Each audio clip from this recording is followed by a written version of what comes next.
Hello students, start करेंगे हम chapter number 2 के लिए मिसलेनियस एग्जांपल नंबर 18 से। देखो क्या कह रहा है, let R be the set of all real numbers. Define function आपको जो रियल का दे रखा है वो क्या दे रखा है भैया, आर से आर का दे रखा है by f x equals to x plus 10 दे दिया है। ठीक है सर।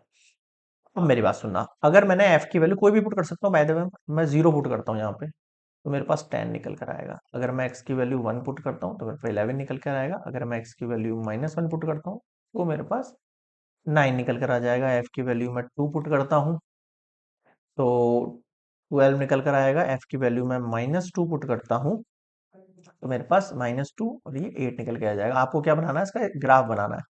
ग्राफ बनाओगे कितना आसान है, देखो भाई, x हुआ x डैश हुआ, y हुआ y डैश हुआ, 0 हुआ 1 2 3 4 5 6 लाइक दैट, -1 -2 -3 -4 -5 लाइक दैट। देखो आपने 0 पुट किया तो 10 आया आपका आंसर। पॉजिटिव का मान लेते हैं, 10 इस जगह पर है। क्या मैं इसको 0,10 लिख सकता हूँ? बिल्कुल सर। और अगर आपने -2 पुट किया, ठीक है, तो आपका 8 निकल कर आया। मान लेते हैं किस इस जगह पे लमसम कुछ। अगर आपने 1 पुट किया तो आपका 11 निकल के आया, कुछ इस जगह पे जाएगा ये ऊपर। ठीक है। और एफ 2 पुट किया आपने पॉजिटिव का तो आपके पास 12 निकल कर आएगा, जो कि कुछ इस जगह हो जाएगा आपके पास लमसम कुछ, है ना।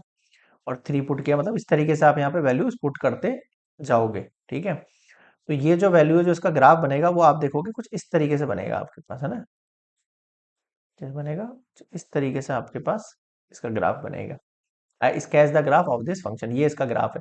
सबकी वैल्यूज अलग अलग होगी, मैं फिर बता देता हूँ आपको। आप ऐसे कंफ्यूज मत होना कि सर किसी और के जो है यहाँ पे कुछ और वैल्यूज आ रही है, क्योंकि उसने कुछ दूसरी वैल्यू पुट करी है। लेकिन ग्राफ का जो डिजाइन रहेगा वो इसी तरीके से रहेगा, है ना, लाइक दैट, ऐसे।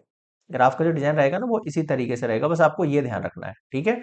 ये हुआ कंप्लीट मिसलेनियस एग्जाम्पल नंबर 18।